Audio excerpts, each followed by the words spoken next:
آپ نے گزشتہ دنوں حدیث کے درس کے دوران یہ فرمایا تھا کہ وہ گناہ معاف کیے جاتے ہیں جو اللہ سے متعلق ہیں، بندوں کے حقوق ادا کیے جائیں گے اگرچہ آپ کوئی بھی نیکی خیر کا کام کریں۔ سوال یہ پوچھا گیا ہے کہ بسا اوقات ایسے بندوں کے حقوق تلف ہو جاتے ہیں کہ جن کو آپ کے دائرہ اختیار میں نہیں ہوتا کہ آپ ٹھیک کر سکیں، یا تو وہ لوگ رخصت ہو گئے یا اتنی بڑی تعداد تھی لوگوں کی، تو اس صورتحال میں انسان کیا کرے؟ اس کے یہ والے گناہ کیسے معاف ہوں گے پھر؟ یعنی تلافی کی جو صورتیں بھی ممکن ہو وہ تلاش کریں، ہو سکتا ہے ان کے اخلاق موجود ہوں، آپ ان کے ساتھ کوئی حسن سلوک کر سکیں اور اللہ سے معافی مانگیں۔ تو اب یہ معاملہ چونکہ معلق ہو گیا ہے تو اس وجہ سے اس کا فیصلہ اللہ تعالیٰ ہی کریں گے، اور جو دنیا سے رخصت ہو گئے یا ہم متعین نہیں ہو سکے وہ بہرحال قیامت میں سامنے کھڑے ہوں گے اور متعین بھی ہو جائیں گے،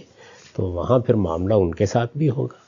تو اس میں ممکن حد تک جو کچھ آپ کر سکتے ہیں تلافی کے لیے کریں، اور توبہ کرتے رہیں اور ڈرتے رہیں اللہ تعالیٰ سے کہ یہ معاملہ اب صرف اللہ تعالیٰ کے ساتھ متعلق نہیں رہا، یہ بندوں کے ساتھ بھی متعلق ہو گیا ہے، اور بندوں سے آپ اس مغفرت اور رحمت کی توقع نہیں کر سکتے جو ہم اپنے رحیم اور کریم پروردگار سے کرتے ہیں۔